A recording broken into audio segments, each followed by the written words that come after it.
sobre os meios físicos de transmissão, ok?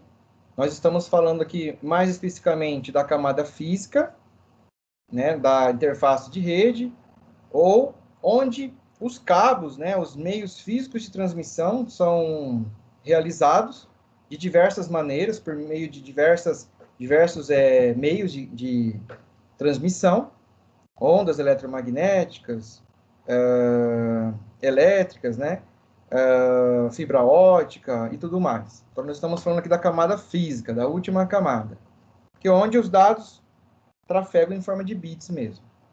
Ok? Deixa eu colocar uma mensagem do dia aqui. E antes, antes de começar, nós tínhamos parado aqui no slide número 10, né? Nós íamos falar sobre corrente elétrica. Nós tínhamos falado sobre isolantes, condutores e semicondutores. Deixa eu pôr uma mensagem para vocês aqui do dia.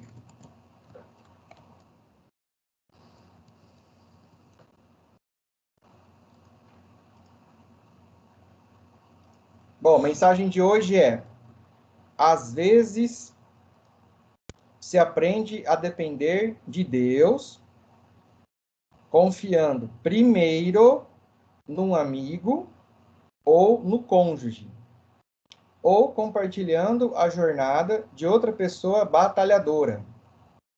Tenha fé em Deus, tenha fé em que Deus lhe enviará os guias de que você precisar. O que a gente aprende com essa mensagem? Alguém quer responder? Alguém quer comentar?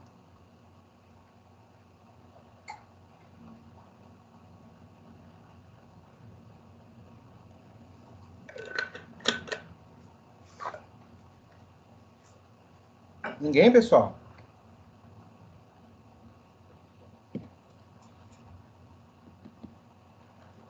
Bom, o que dá para entender com essa mensagem é que nós estamos vendo aqui os mais jovens, né, tendo uma orientação de um ancião, de um senhorzinho aqui de barba comprida, dizendo que às vezes é necessário a gente aprender, né, a depender de Deus, primeiramente por meio dessas pessoas, né? Essas pessoas mais experientes, as pessoas mais velhas, né? Elas trazem em si um grande histórico de vida. E às vezes elas acabam sendo desprezadas no nosso dia a dia. Mas elas têm uma vivência enorme e podem sempre continuar nos ajudando, nos orientando, para depois a gente seguir nosso caminho. Mas a gente quer uma resposta de Deus física, né? Visual, e às vezes Deus está nos mandando pessoas experientes ao nosso lado e nós não estamos enxergando que eles são porta-vozes de Deus, né? Fica aí a mensagem do dia. Bom, vamos continuar aqui com a nossa aula, então, que hoje a gente vê se termina essa parte aqui. Depois eu quero ver se dá tempo de passar um vídeo para vocês. Bom, nós tínhamos visto a aula passada. Todo mundo está me ouvindo? Todo mundo está me vendo aí? Sim. Então tá. Dúvidas, perguntem, levantem a mão. Eu vou ficar mais com a minha tela aqui compartilhada. Se às vezes alguém chamar no chat e eu não ver, manda áudio. Bom, nós vimos a aula passada sobre os meios de transmissão, falamos sobre eletricidade estática, condutores de cobre, modem, né? Nós vimos aqui que existem uns meios físicos de transmissão por cobre, né? Por fibra ótica e por meio sem fio. Então, o cobre geralmente é usado mais para redes locais, redes domésticas, escritórios, redes de casa, né? Nossa própria home network, sinalização por corrente elétrica, né? A corrente elétrica, ela é bem conduzida por cobre. Problemas, interferências, né? Algumas interferências são relacionadas ao meio de cobre, ao meio físico de cobre. O condutor de fibra ótica é mais usado em transmissões ponto a ponto, quando o equipamento quer transmitir para o outro, um exemplo de um roteador, né? Ele não transmite para todos, ele transmite para um próximo host. Então, o próximo host recebe esse dado e encaminha para outro host, ponto a ponto, principalmente em longas distâncias. Geralmente a gente vê em rodovias, essas rodovias assim, que tem concessionárias terceirizadas que fazem a manutenção da rodovia, onde elas transmitem, por exemplo, compartilhamento de câmeras, ficam filmando a rodovia. Sistemas de transporte inteligente têm usado muito isso, na questão de hospedagens inteligentes, aquelas cabines, cada 1 quilômetro, né, se não me engano, tem umas cabines de emergência, que é aquele telefonema, que a gente liga para o suporte. Então, esses dados são trafegados por fibra ótica. Ele não usa corrente elétrica, usa sinalização por luz. Então, um feixe de luz ali. Problemas. Conectores são mais caros, né? Equipamentos mais caros. E quando rompe uma fibra dessa, o tempo que você, às vezes, demora para fazer um cabo de rede local é mais rápido. Então, o tempo para fazer a fusão de uma fibra, configurar a fibra, demora mais. Então, por isso que às vezes leva algumas horas aí para voltar ao sistema. E o meio sem fio, o wireless, né, por ondas eletromagnéticas, é no caso de maior mobilidade, permite que você tenha maior mobilidade. Então, as redes de sensores sem fio, né, são redes que têm uma certa mobilidade, que ficam coletando, por exemplo, sensores climáticos, temperaturas, pluviais, aquáticos, né? Então, sensores de poluição. Então, elas conectam por sem fio, tá? Então, nesse caso, é usado em locais que é onde não dá para passar um cabo, ok? Quais são os problemas? Baixa velocidade, ela permite uma velocidade menor em relação às anteriores, e a segurança também é um pouquinho mais complexa. Bom, aí nós falamos sobre o modem, os condutores de cobre, a eletricidade estática, tem que tomar muito cuidado. Nós tínhamos parado aqui nos condutores, né? Isolantes também. Então, por exemplo, o que isola os elétrons? O que é um isolante? Que os elétrons fluem com dificuldade, né? Barram essa viagem dos elétrons pelos meios de transmissão. Então, por exemplo, o plástico, a borracha, o ar, o papel, madeira seca e vidro. Madeira seca em verde, pelo amor, hein? Mas em verde vocês levam um choque e pode morrer. E o vidro. Até eu falei para vocês aula passada que aqui em casa, quando eu fecho uma porta de vidro, né? E aí eu venho aqui no quintal, essa porta de vidro acaba interferindo no sinal do Arius do meu roteador, aqui do meu access point. Aí não lembro quem foi que falou, foi a Milena, não sei se foi a Bianca, ou a Milene, ou a Luísa que comentou sobre qual que era a melhor barreira, né? Se é o tijolo ou o vidro, né? Aí eu falei, depende da espessura da parede, quanto mais tijolo, mais ferragem também dificulta mais a passagem do sinal sem fio, né? Então, aí nós temos os condutores, onde os elétrons, né, fluem com facilidade. Então, o cobre é muito bom, a prata, o ouro, a solda, né, quando você faz uma soldagem de um fio elétrico, de um fio de cobre, você está soldando, então a solda permite que há a passagem dos elétrons, água ionizada com íons, e nós próprios seres humanos, nós também conduzimos eletricidade. A gente rela um no outro, principalmente em tempo seco, e a gente acaba dando choque nas pessoas, né? Então, nós somos Professor, condutores. Oi, de eletricidade. os isolantes como vidro ou qualquer outra coisa, uma parede muito grande de tijolos, isso daí pode ser contornado alguma coisa assim com um repetidor, algum aparelho para poder ampliar o sinal? Sim, sim. Depois a gente vai fazer parte das próximas aulas. Os repetidores, com certeza, né? Por exemplo, se você tem uma barreira ao meio de um sinal sem fio, você vai ter que contornar esse problema ou por um cabo físico, né? Ou subterrâneo, ou por cima do telhado. Aliás, por dentro do telhado, né? Por cima não, porque vai ter sol. Mas assim, você vai ter que contornar esse problema contornando, ligando, por exemplo, o teu access point está na tua sala. Aí você passa um cabo físico dali até o seu computador que está lá no seu quintal, está lá no seu escritório, ou está no andar de cima, entendeu? No caso de uma rede doméstica. Então, você vai ter que fazer esse tipo de solução, né? Ou instala um repetidor em outro ponto, para que aí o repetidor transmita sinal sem fio. Então, aí seria uma rede ponto a ponto, de um roteador para outro, e depois o roteador transmite para todos os equipamentos ali do seu quintal, da sua área de lazer, ou do seu andar de cima, entendeu? Mais ou menos. Consegui explicar?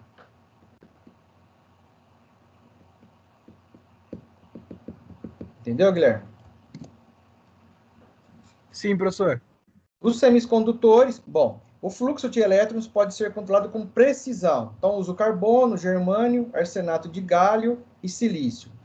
Professor, por que você está falando tudo isso? É aula de química, de física? Não, mas isso vocês têm que entender, porque se vocês forem seguir uma profissão, por exemplo, de engenharia elétrica, engenheiro de telecomunicações, engenheiro de rede, ou hoje a gente vê aí muito emprego em questão de profissões que trabalham com passagens de cabo, fibra ótica, né? Vocês acabam gostando de eletricidade, vocês têm que entender isso. E propriamente o técnico de redes, o técnico de manutenção de redes de computadores, ele tem que ter essas noções básicas sobre eletricidade, eletrônica, interferências principalmente.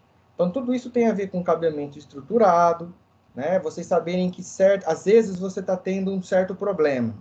Aí você acha que é a configuração da aplicação, ou você acha que é a aplicação, a configuração do IP, ou às vezes você acha que comprou no roteador. Aí você fala, poxa, eu fiz tudo, mas eu já revisei inúmeras vezes todas as configurações, refiz o cabo novamente, está dando problema. É só eu que não ouvi? Cortou para mim ou cortou para vocês também? Pessoal, estão ouvindo? Não, para mim tá normal. Eu vou repetir, Rô. Quer que eu repita? Cortou para mim. Até onde você ouviu, Rô? Roberta? Oi, a última frase. A última frase, tá. Eu comentei sobre a profissão de engenheiro elétrico. Eu comentei assim, é interessante que o técnico em redes tenha essas noções básicas de eletricidades e principalmente na questão de interferência. Por quê?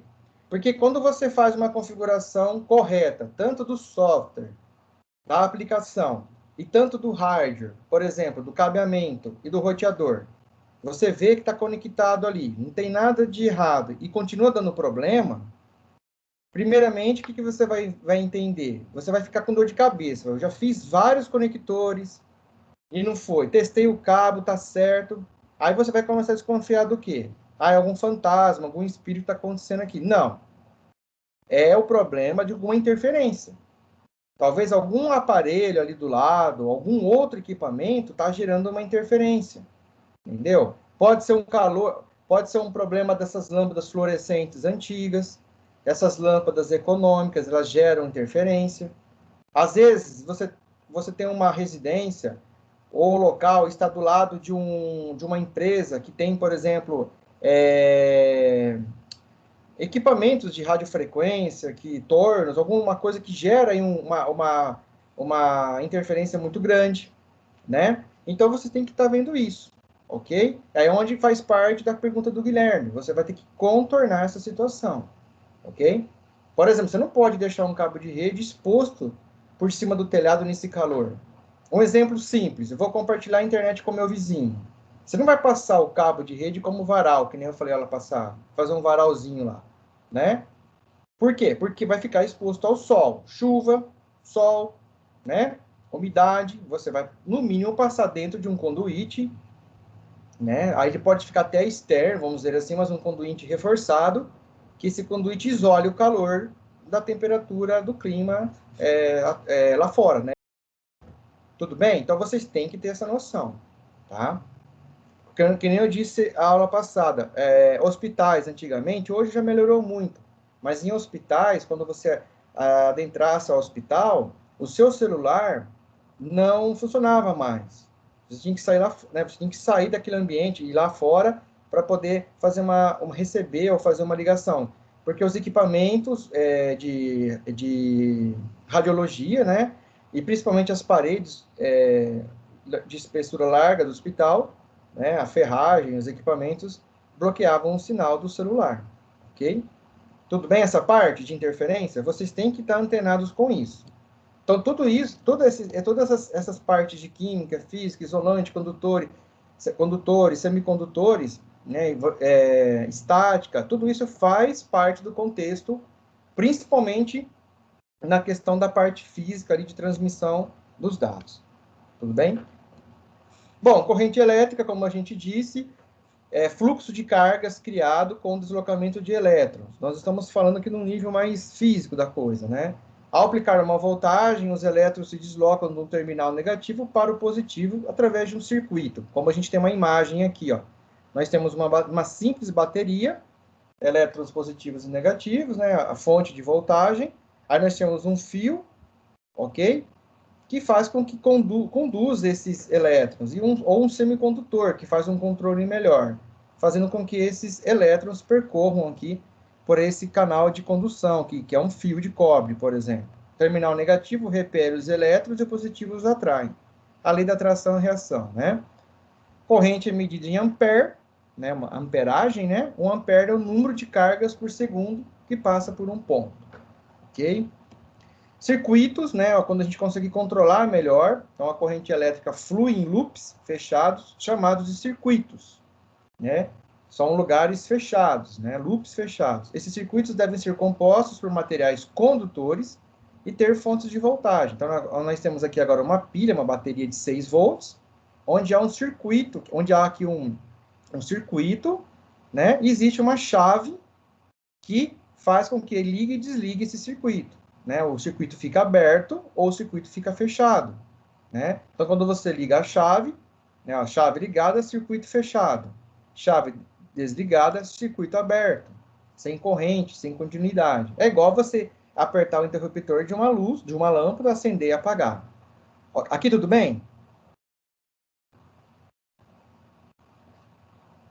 Né? Por exemplo, aqui, ó, plugue com 3 pinos. O pino terra fornece um caminho para os elétrons fluírem para a terra, que tem resistência zero. Outra questão também, o terceiro pino, lá, o pino do meio, lá da nossa tomada, do nosso, né, todo mundo tira esse pino, ou às vezes a gente não tem, por exemplo, um fio terra, né? Isso, obrigado, né? Ou também aquele o mais novo, né? O padrão novo aqui, ó, que é o pino do meio, né? Muito bem. Esse pino do meio que a Roberta mostrou, esse aqui, geralmente a gente arranca porque nós não alteramos os interruptores e receptores de tomada da nossa casa. E aí a gente arranca esse pino.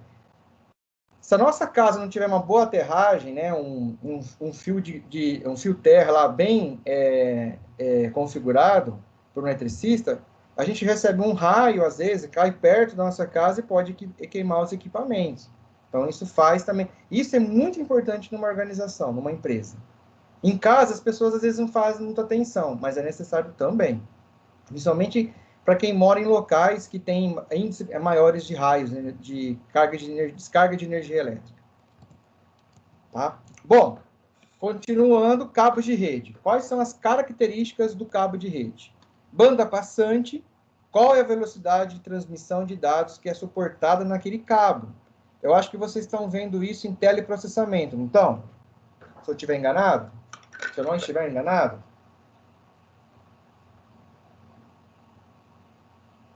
Sim.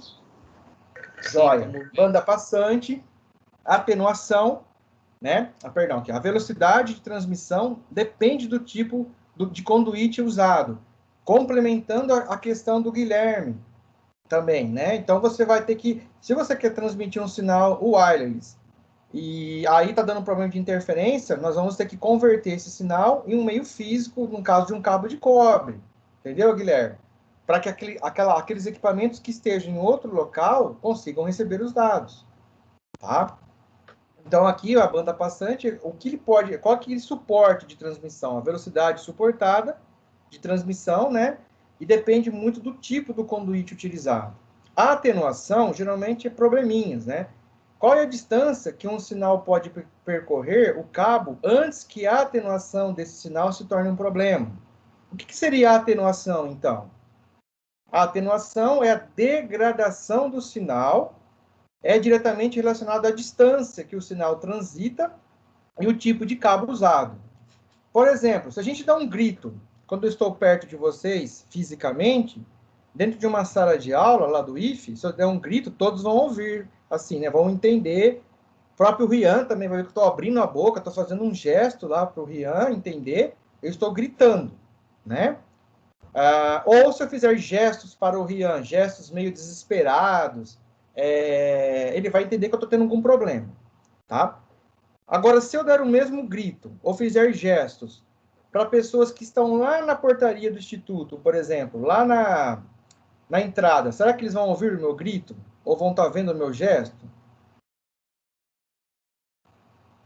Tem uma diferença? Por exemplo, da voz. Se eu estiver gritando, você acha que as pessoas vão estar ouvindo lá no outro lado da rua, lá na portaria? Não, não vão estar ouvindo. Não, né?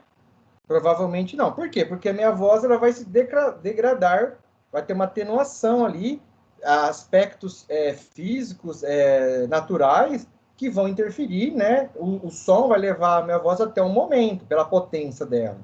Depois vai parar. Então, isso tem uma relação com atenuação. Tá? Então, é onde também você vai verificar que até um ponto o sinal ele tem uma qualidade. Depois disso, você tem que colocar um equipamento ali para que novamente dê poder de energia a esse sinal e consiga repeti-lo, né? Retransmiti-lo novamente. Ok? Imunidade a ruídos, ó, proteção contra interferências externas, que nem eu falei agora há pouco, eletromagnéticas e de frequência de rádio. Existem cabos, existem técnicas de blindagem, né, e cancelamento, que cancelam esses ruídos e blindam, né, essas interferências. Então, vocês vão ver que alguns cabos, na hora que vocês forem fazer o trabalho de vocês, alguns cabos são blindados. Custa mais caro, porém são mais resistentes. Alguns cabos não têm blindagem, custa mais em conta, tá? Porém, se eu for ter que usar um cabo que não necessita de uma blindagem, não vai ter interferência, então eu compro um cabo mais econômico, vamos dizer assim. Agora, um cabo que necessita de blindagem, que eu falei, tem interferências eletromagnéticas e tudo mais, aí você tem que comprar com blindagem. Por exemplo, quando você liga aquelas lâmpadas fluorescentes, como eu disse agora há pouco, as lâmpadas fluorescentes, elas têm, né, um reator, quem usa elas ainda, elas têm um reator ali. Aquele reator que faz com que starta a lâmpada dá interferência nesses cabos de rede. O liquidificador, quando a gente liga, o que acontece na nossa casa também? Quando a gente tinha televisão de tubo, não fica tudo manchada a televisão? Já viram isso? A televisão manchada não, fica tudo distorcida a imagem, né? Isso é uma interferência, né? Isso é uma interferência, tá? Alguém escreveu alguma coisa no chat aqui? Sim, Vinícius, ótimo. Isso aí, tá ok? Então, tudo isso, vocês têm que ter noção, vocês têm que ter conhecimento, né? Dizer noção básica é meio assim, tem que ter um conhecimento intermediário aí para você poder fazer criar uma boa arquitetura de rede, fazer com que essa rede seja configurada de forma corretamente. Tá? Então, por isso que é importante um projeto de uma rede, por isso que é importante você fazer a arquitetura dessa rede no papel, seguir os padrões internacionais e nacionais, as normas, né, de cabeamento estruturado, para que a sua rede não tenha problema. Vocês têm que ter também uma outra abstração, de quando eu vou fazer uma rede para uma casa, uma doméstica, que hoje nós temos, como sempre digo, as redes domésticas estão aí cada vez mais presentes, em vigor.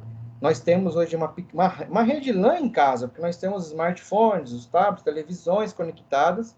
Tudo isso é o conceito de internet das coisas, né? Internet das coisas conectadas.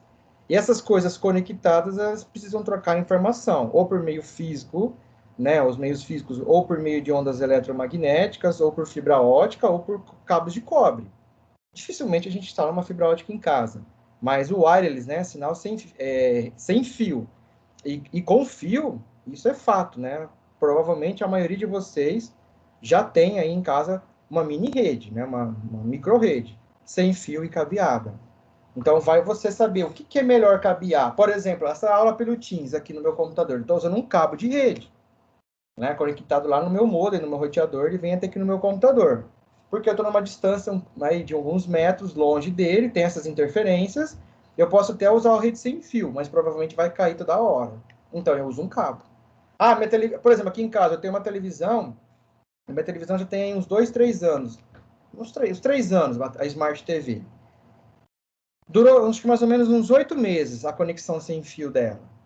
Aí começou a falhar, atualizei o firmware, né? Atualizei o hardware dela. Aí eu vi que caía, aí eu peguei e falei, você quer saber? Eu vou colocar um cabo nela, um cabeamento. Um cabo de 3 metros. Não dá 3 metros. Sai ali do roteador, onde está, do modem, o cabo conectado, um cabo TP, né, aquela cor vermelha, um conector mais blindado, um conector legal, bom, ligado na TV. Nunca mais caiu. Né? Nunca mais teve problema relacionado a isso, porque eu acho, na época, que foi um problema no hardware da televisão.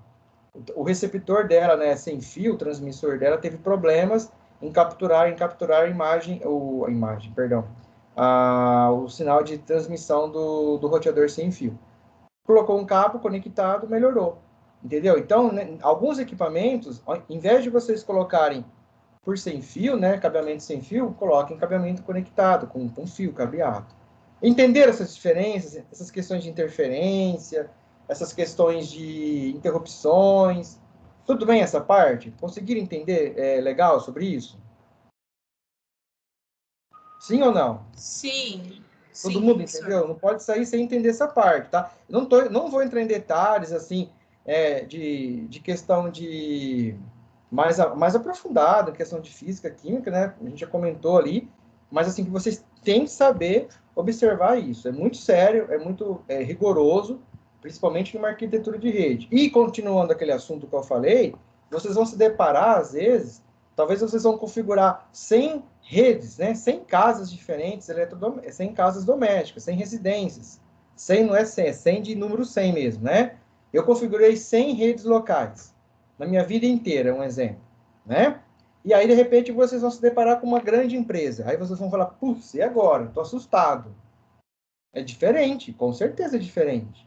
Quantas vezes eu, particularmente, ia para São Paulo fazer um curso, chegava lá numa empresa, as pessoas usavam usava o mesmo sistema, mas conseguia utilizar tudo que aquele sistema provê de tecnologia, né? E às vezes a gente está acostumado aqui no interior, ou depende do grau de entendimento da coisa, a gente não tem necessidade de usar aquilo, né? E aí você começa a ver que há outros mundos lá fora. Então, quando a coisa for maior ainda, né? Tiver uma dimensão maior, né? Por exemplo, um prédio de 5 andares. Você vai fazer um misto ali de fibra ótica, com rede sem fio e com cabeamento. Né? Então, tudo isso faz parte dessa disciplina. Você tem que ter esse entendimento na questão de interferência, né? Você tem que ter entendimento, saber discernir que existem outros meios de configuração de um prédio, por exemplo, de 5 andares, por uma casa, por uma rede doméstica. Ok? Entendeu? Condomínios, né? Condomínios terrestres, não de prédios, né? Mas terrestres, que tem lá, por exemplo, 50 casas. Aí supõe que todo mundo faz aí um contrato com uma operadora e você vai ser contratado para passar o cabeamento. São 50 casas, tem que ver perímetros, qual é a distância da última casa, onde vai ficar o ponto principal de acesso, quais são as interferências, esse condomínio tem um parque aquático, esse condomínio tem uma caixa d'água, está na frente de uma antena, tem que ver tudo isso, tá? Técnico em redes, principalmente o pessoal que for trabalhar em provedores, tem que saber disso. Vamos lá, então. Bom, nós falamos algumas características dos cabos de rede, né? Banda passante, atenuação e imunidade a ruídos. Aqui nós temos um cabo coaxial. Todo mundo já viu um cabo de antena na televisão de vocês aí? O cabo que desce da antena e vai na televisão?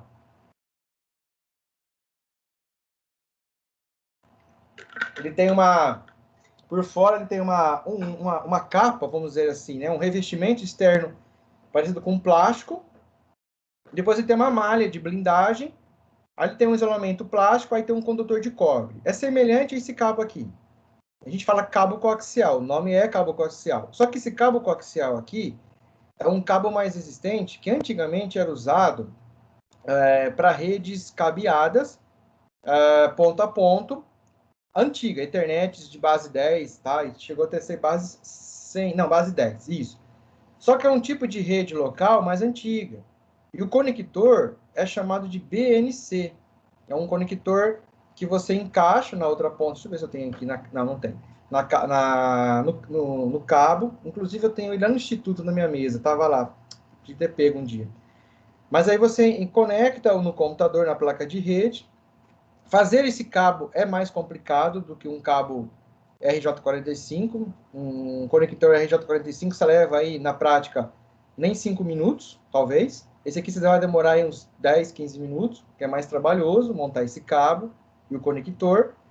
É difícil encontrar isso hoje em dia, tá? Ou ser algum provedor muito antigo ou equipamento mais antigo. Então, esse é o cabo coaxial.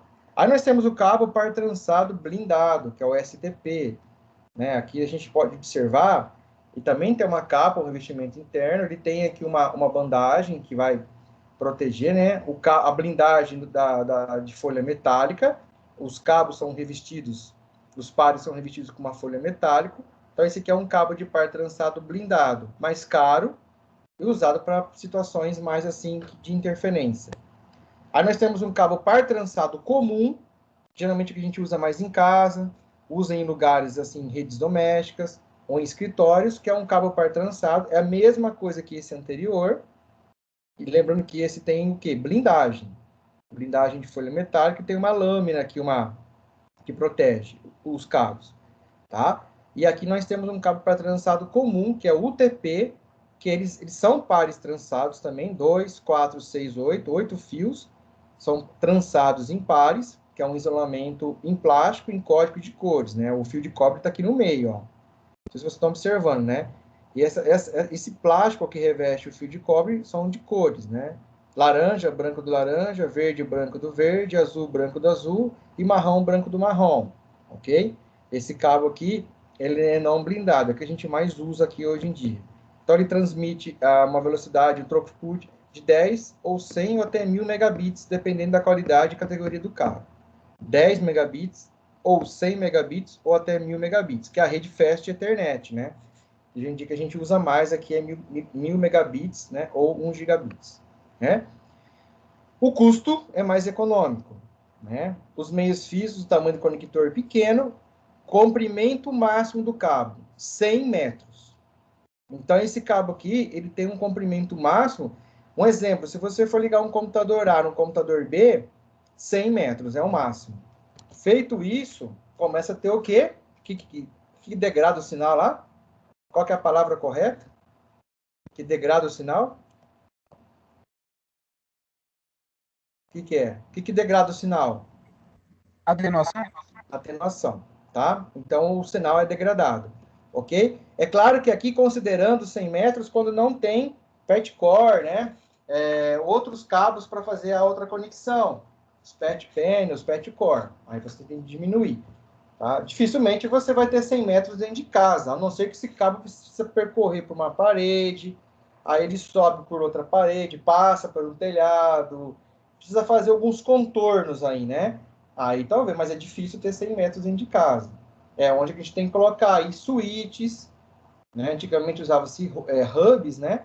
Switch, você colocar os repetidores aí para poder que o sinal tenha mais integridade, ok? Não esqueçam disso, 100 metros é o máximo, tá? Bom, a fibra ótica, nós estamos vivendo numa era das fibras.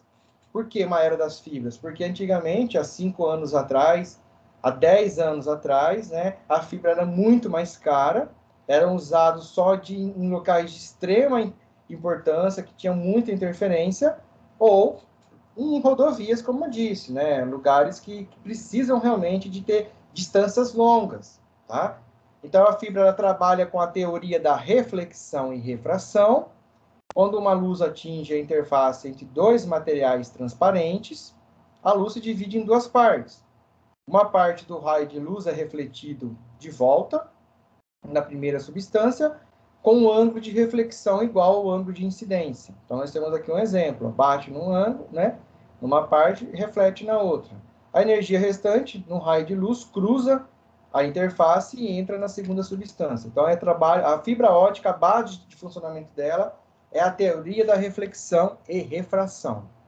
Como uma fibra ótica trabalha? Né? Por raio de luz, refletido, por meio da teoria da reflexão e refração. Né? Nós temos aqui, o condutor dela é o vidro, né? Lâminas de vidro. Dentro da fibra ótica são lâminas de vidro, não é cobre. Tá? Tem ar lá fora, né? O ar que conduz aqui dentro a reflexão e refração do sinal de luz por meio de um condutor de vidro. Por isso que o cabo é mais trabalhoso quando ele é rompido, quando ele é quebrado, ou para fazer o conector, né? Fazer a fusão. E por isso que custa mais caro também, tá? Porém, as fibras, elas têm a competência de transmitir a longas distâncias, né? 100 metros é bem pequeno comparado a 1000 metros. 1 quilômetro, 2, 3, até 30, 40 quilômetros de extensão, sem necessidade de colocar um repetidor e sem necessidade de fazer uma emenda no cabo, tá? Aqui tem uma explicação mais básica, né, falando mais matemática, tá? Eu vou pular essa parte aqui, né, seno, graus, tá? Para vocês entenderem melhor aí depois. Se alguém tiver curiosidade de quiser continuar lendo. O material, né, do cabo aqui, ó. Então, a quantidade do raio refratado depende do índice da refração dos dois materiais transparentes. Se o raio de luz se propaga de um material de índice de refração menor para um material de índice de refração maior, o raio refratado é desviado em direção ao normal. Se o raio de luz se propaga de um material de índice de refração maior para o material de índice de refração menor, o raio refratado é desviado para longe do normal. Nós temos aqui a refração, né? Vidro, diamante, né? Ar, né? Vidro, diamante, ar. É um exemplo de 3 componentes. Então, o índice de refração do ar é 1, do vidro é 1,5, o diamante é mais e a água é intermediária, menor aqui, né? São os índices de refração. Então, no caso da fibra, é usado o vidro, tá? Aqui tem outro exemplo de como o sinal de luz percorre por dentro do conteúdo aqui do cabo de fibra ótica, ok? Reflexão interna total, né? Continuando aqui a explicação da fonte de luz, onde está gerando o sinal, o vidro, né? Ângulo crítico do vidro para o ar. Ó, então, existe uma matemática muito grande por detrás de tudo isso, né? A luz que incidir a qualquer ângulo inferior ou igual ao ângulo crítico não será totalmente refletida. Uma parte da energia do raio incidente sai do vidro. A luz que incidir a qualquer ângulo superior ao ângulo crítico será totalmente refletida. Toda a energia do raio incidente permanece dentro do vidro. Ok? Então, existe toda uma matemática, toda uma questão de engenharia elétrica para que os sinais de luz, os dados em si, esses bits, percorram por meio da fibra ótica, utilizando aqui a luz, né, e a questão do vidro para poder passar esse sinal. Então, vocês vejam que é bem mais complexo, né, o funcionamento de uma fibra ótica, ok? Por isso também ser caro, tá? Aqui tem outra explicação, né? A abertura numérica do núcleo da fibra, ok? É a faixa de ângulos de incidência de raios que entram na fibra, que serão refletidos completamente. Modos são os caminhos que podem ser seguidos pelo raio de luz ao propagar-se através da fibra. Ângulo crítico, abertura numérica, existe toda uma questão de configurar. Isso, tá? É como funciona a transmissão do ponto reflexivo da luz dentro da fibra ótica, tá? Não é que vocês vão ter que fazer essa configuração, essa arquitetura matemática antes de configurar uma fibra, para vocês entenderem como que o sinal se propaga por meio da fibra, tá? No caso, o sinal de luz, ok? Qual é a composição de um cabo de fibra, então? Tem um núcleo, nós temos aqui um núcleo, tá? Por onde se propagam sinais de luz, feito de vidro com sílica. O revestimento interno, nós temos aqui um revestimento interno, tá? Então, o núcleo, um revestimento interno que está aqui em preto, que é uma sílica com um índice menor de refração do que o núcleo. Os raios de luz que se propagam pelo núcleo refletem na superfície deste revestimento interno devido à reflexão interna total. Buffer, uma camada aqui em branco, ó. Buffer é um tubo plástico que envolve o revestimento interno e o núcleo. Não, o revestimento interno e o núcleo, chamado de buffer. Serve para proteção. Tá? O cordão de fibra aramide, então o cordão de fibra aramide, tá? Material de tração Kevlar, que impede que a fibra seja tracionada quando puxada, não seja tracionada, né? Quando você puxa essa fibra. E a capa de proteção, geralmente uma capa preta, que é a capa de proteção. Tudo isso, se você for ver, quase um fio de cabelo, né? Isso aqui, o núcleo, então às vezes é bem microscópico o núcleo, o revestimento interno aqui. O cabo de fibra, ele é quase uma espessura de um fio de condutor elétrico, de eletricidade que a gente tem em casa aí, ele é mais grosso, vamos dizer assim, que um cabo de fibra. É como se fosse pegar um fio de cabelo, 2, 3 fios de cabelo, juntar, fundir um no outro, é a espessura de um cabo de fibra ótica, é bem mais fino, tá? Fernando Lopes, o sinal de redstone percorre um total de 15 blocos. Então, é aí que colocamos o repetidor para que não ocorra atenuação. Você está falando de Minecraft aí, né, Fernando? Eu já não sei aí como que é esse sinal de redstone, né? Esse tipo de bloco de redstone. Deixa eu perguntar para meu filho, que ele vai entender mais do que eu. Bom, então é essa a diferença da fibra, tá? Como eu disse anteriormente. O que vocês têm que entender da fibra, além do preço e além das necessidades, que existem dois tipos de fibra. A monomodo e a multimodo. Qual é a diferença? O monomodo, ó, ela transmite um caminho muito reto. Ó. A multimodo, ela transmite vários caminhos desordenados. Vários fluxos de luz aqui dentro, ó. Então tem mais, tá? Existe um caminho muito reto. Então, revestimento polimérico, tá? Núcleo de vidro 8,3 para 10 microns, bem pequeno esse núcleo de vidro, é menor. Pode ver que o núcleo de vidro, ó, da monomodo é bem menor. Já o multimodo é maior o núcleo, ó, é de 50 ou 62,5 microns. Já a monomodo é de 8,3 a 10 microns, tá? O revestimento interno, a capa preta aqui, ó, é com 125 microns de diâmetro. Já na multimodo, também é 125 microns de diâmetro, ok? O núcleo é pequeno, como nós vimos, o núcleo é pequeno, ok? O núcleo maior do que o cabo monomodo, como a gente viu aqui, é de 50 a 62 microns. A monomodo, própria para aplicações de longa distância, de até aproximadamente 3 km, tá? 3 km, ou aproximadamente 9.840 pés, a monomodo. A multimodo, ela permite maior dispersão e, portanto, perda de sinal. Então, ela tem uma dispersão maior, ela tem uma perda de sinal. Então, nesse caso aqui, é usada para aplicações de longa distância, mas não tão longa quanto a fibra monomodo, tá? De até 2 km aproximadamente, tá?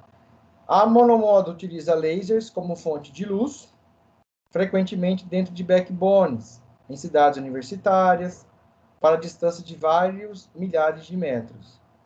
A multimodo ela utiliza LEDs como fonte de luz, frequentemente dentro de redes locais, ou distância de algumas centenas de metros. Então, a monomodo, milhares de metros, a monomodo. A multimodo, centenas de metros dentro de uma rede ou cidade universitária. Tudo bem essa diferença? Até na hora que vocês forem fazer o trabalho, esses slides meus aqui, esse slide está um pouquinho, talvez, até desatualizado, então eu preciso melhorar aqui a atualização dele. Tá? Porque as fibras melhoraram muito aqui o tamanho da questão de quilometragem. Mas tem que entender que existem dois tipos de fibra, monomodo e multimodo, né? A monomodo para distâncias maiores, a multimodo com distâncias menores. Por exemplo, quando você tem que ligar a sua empresa matriz e ela tem um departamento, igual eu dei um exemplo lá, que eu trabalhei uma vez, do outro lado da rua. Ou ela atravessa um galpão muito grande, né? Por exemplo, um chão de fábrica, uma empresa que tem um chão de fábrica, um galpão muito gigantesco, e aí é necessário que 100 metros de cabo par trançado não vai suprir, né?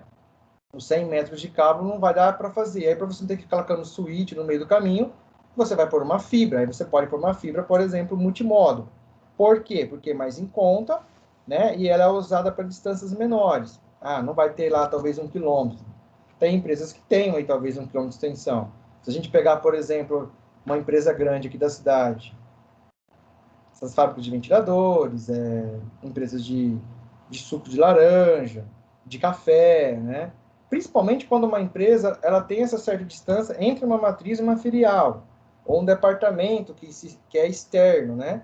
E aí você vai ter que ver a questão de custo, né? Aluguéis de poste ou subterrâneo, se existe já um condutor subterrâneo e tudo mais, para poder passar esse tipo de fibra, tá ok? Então, acabando essa parte aqui, então aqui é um outro resumo, outra sumarização do multimodo e do monomodo, né? Sobre o tamanho do núcleo, né? Multimodo passa vários feixes de luz por LEDs, né? emissores de luz infravermelha por LEDs, mais baratos, distância melhor. Então, multimodo, distância menor. Feixes de luz por LEDs. Monomodo, distância maior, e a luz se propaga pelo núcleo, então um núcleo bem menorzinho, porque então ser mais consistente. Emissor de luz por laser infravermelho, o raio de luz entra no núcleo em um ângulo de 90 graus. Distâncias maiores. Monomodo, distância maior. Multimodo, distâncias menores. Ok? Aqui nós temos os conectores de fibra. No multimodo, em geral, uso o conector ST, que é esse primeiro aqui, ó, semelhante ao cabo coaxial. Conector ST. Já o monomodo, em geral, o conector SC. Né? Hoje, os roteadores, os modems de fibra, né, desses provedores mais novos, assim, provedores que usam fibra, eles usam conectores SC, né? E aqui nós temos o transmissor, o receptor e o transmissor, né? Aqui, no caso, fibra duplex. Né? Confinado, luz, confinado em guias de ondas, né? Elétrico, sinal de entrada, o transmissor converte em laser ou LED. Aí você tem os conectores, pino, fotodiodo e sinal de elétrico na saída. Então, são os conectores de fibra, 2 conectores, ST e SC, ok? Sinais e ruídos. A fibra é totalmente imune a interferências eletromagnéticas, né? EMI, interferências eletromagnéticas, e de radiofrequência, RFI. Então, não tem problema, ela não interfere. Outro motivo de você colocar uma fibra. A fibra não sofre interferências, aqui está errada a palavra, ela não sofre interferências de sinais de luz externos, como dizem, lâmpadas econômicas e fluorescentes, desde que esses não cheguem até o núcleo da fibra. A fibra não sofre de afonia, a transmissão da luz em uma fibra não gera interferência em outra fibra, que esteja no mesmo cabo. A atenuação, embora seja pequena, o sinal da luz perde energia ao se propagar pela fibra, devido à dispersão e absorção. A dispersão é causada por distorções, falta de uniformidade microscópia na fibra que reflete e dispersa um pouco de energia e luz. Então, tem essa configuração de dispersão da luz aqui. A absorção. São impurezas químicas na fibra, que absorvem parte da energia da luz. Então, gera uma impureza química aí que acaba interferindo no sinal da luz, né? Cuidados na instalação. Se a fibra for esticada ou curvada demais, pode causar rachaduras no núcleo. Lembra que o núcleo é feito por vidro, fazendo com que esses raios de luz se espalhem. E aí viram o quê? Um fuá lá dentro, né? Não vai ter como esses bits chegarem no seu destino. Uma curva muito fechada poderá alterar a incidência dos raios de luz, os ângulos. Por isso que é importante entender um pouco esse funcionamento aqui, ó, né? A refração, né? Então você tem uma certa liberdade. Dobrou demais ou esticou demais, esses ângulos vão sofrer interferências aí matemáticas que vão fazer com que a luz se propague de forma desordenada, fazendo com que os dados não sejam íntegros, espalhando, né? Por isso que é importante entender um pouco essa questão matemática por detrás disso, tá? Então, aí, nesse caso, os dados, os feixes de luz, aqui, ó, teve um amassado, por exemplo, aqui, ó. Então, desculpa, existia um certo ângulo correto, depois aqui houve um problema aqui, amassou a fibra, então ele desviou, esse ângulo desviou do ângulo correto e acabou se dispersando o feixe de luz, tá? Então, o ângulo teve uma incidência aqui de raio, né, menor aqui, com o ângulo crítico para reflexão. Aí acabou danificando aqui a fibra. Tem que fazer uma emenda e uma fusão, ok? Fibra, clivamento, é o corte, né? Você tem que cortar, ao invés de você falar a palavra corte, você fala clivar, e polimento, né? Que são os acabamentos das interfaces dos terminais de fibra. Fosco, o acabamento faz com que a luz seja refletida de volta para a fibra devido a uma diferença no índice de refração causada pela interface de vidro-ar-vidro, espaço de ar. O ângulo, né, conectores polidos, fazem com que a fibra saia do núcleo e se dissipem no revestimento interno. Superfícies anguladas em contato. Contato físico, o acabamento minimiza a retroreflexão devido à mínima descontinuidade do índice de refração.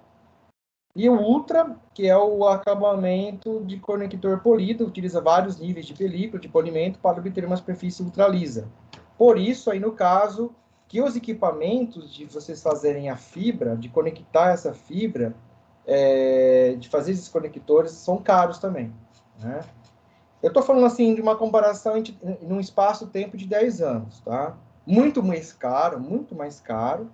Hoje vocês vão ver no trabalho de vocês que os equipamentos se tornaram ainda, em comparação ao cabo de par trançado, o cabo par trançado, todo equipamento de par trançado é mais em conta quando você leva em consideração e os compara com equipamentos de fibra. Mas se você for comparar o preço hoje da fibra num todo, em relação ao ano passado, a 10 anos atrás, é muito mais barato, tá? Essa é a diferença. Trabalhar com fibra, muito mais caro que trabalhar com cabo par trançado. Porém, hoje é mais necessário, é mais acessível a fibra ótica. Vocês veem na cidade de vocês, pequenas cidades do interior, já tem os provedores passando fibra, né? Isso é fato. Vocês estão vendo que é mais em conta. Hoje a transmissão é melhor. Por isso que a maioria dos provedores não estão usando mais rádio ou link, estão usando fibra. Aqui nós temos aqui técnicas de polimento, né, de face e terminais de fibra, ok? Eu ressalto que esses slides talvez estejam um pouco desatualizados em relação aos equipamentos mais novos hoje, tá? Mas isso é um básico, uma parte base para vocês entenderem a fibra, como é feito, né? Aqui a questão de passagem de conector e passagem de fibra, tá ok? Bom, eu vou parar um pouquinho aqui agora, fica esses exercícios aí para a gente desenvolver na próxima aula, ok? Para terminar essa parte de meios físicos de transmissão. E eu gostaria de passar aí para vocês um pequeno vídeo que demonstra a questão da passagem de fibra, para a gente encerrá-lo. Temos mais alguns minutinhos aí.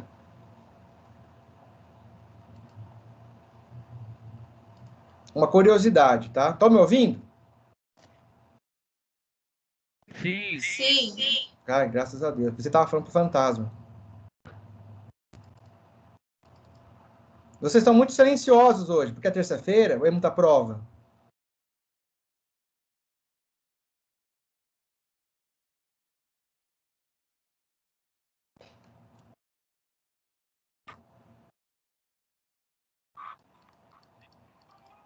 Ninguém respondeu nada.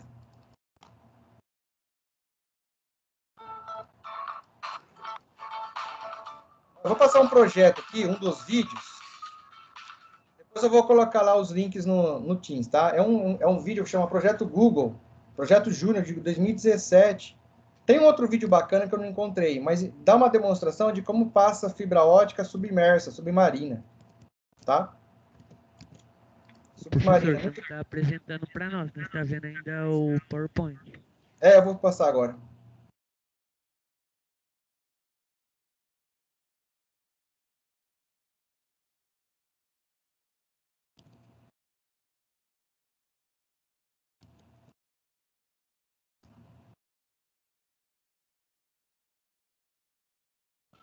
Estão vendo aí?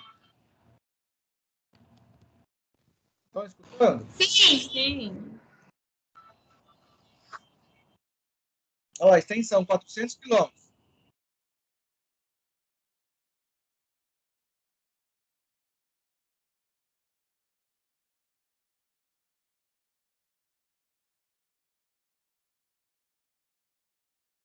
Olha o tamanho do cabo aqui da extensão lá. Olha aqui o rolo de cabo.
E aí, o que acharam do vídeo?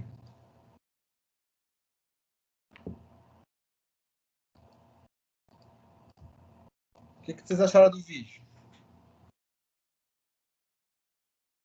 Eu achei legal, professor. Legal, né, Natália? Ô, pessoal, então assim, ó, eu sei que já passou um minuto da aula, mas assim, a questão é duas coisas. A gente nunca imagina que os nossos bits, né, os nossos dados, fossem viajar, às vezes, mais do que nós, né? Submerso, subterrâneo, por ondas de rádio, pelo ar. Então, vocês podem ter, dá para ter uma noção de quanto os nossos dados viajam de uma maneira tão rápida, e por vários ambientes, né? Topografia, né? Vários ambientes geográficos, vamos dizer assim, aspectos geográficos, né? Tanto por ar, por água, aquáticos e subterrâneo. Fica interessante isso. Esse vídeo é uma das amostras. Depois eu vou passar mais outros vídeos sobre a fibra passando realmente dentro do oceano. Se vocês buscarem no Google, tem também lá alguns fatos curiosos, né? Tem um vídeo lá que eu não sei se é verdade, mas o tubarão mordendo. Aliás, verdade não sei se o vídeo é verdadeiro, mas existem casos que tubarões rompem essas fibras porque eles mordem esses cabos, né? Existe uma certa blindagem, só que a mordida do tubarão é mais forte e acaba rompendo, né? Então, para vocês verem, enquanto a nossa internet aí é emaranhado pelo mundo inteiro, tá? Aí eu vou deixar os links dos vídeos lá, para vocês assistirem. Durante as aulas eu vou passando outros vídeos. E as questões também de onde os cabos chegam. Tem um mapa aí, mostrando o mapa mais atualizado, do emaranhado de cabos submersos que estão passando entre todos os continentes. Perguntas, dúvidas?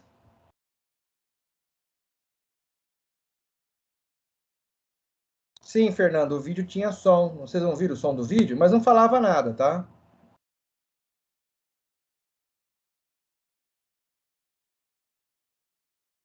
Bom, pessoal, então é isso. A aula de hoje nós terminamos essa parte aqui. Depois eu vou deixar os slides disponibilizados. E nos encontramos, então, na quinta-feira na aula de GSI, tá ok? Eu vou parar de gravar aqui a aula. Mais uma vez,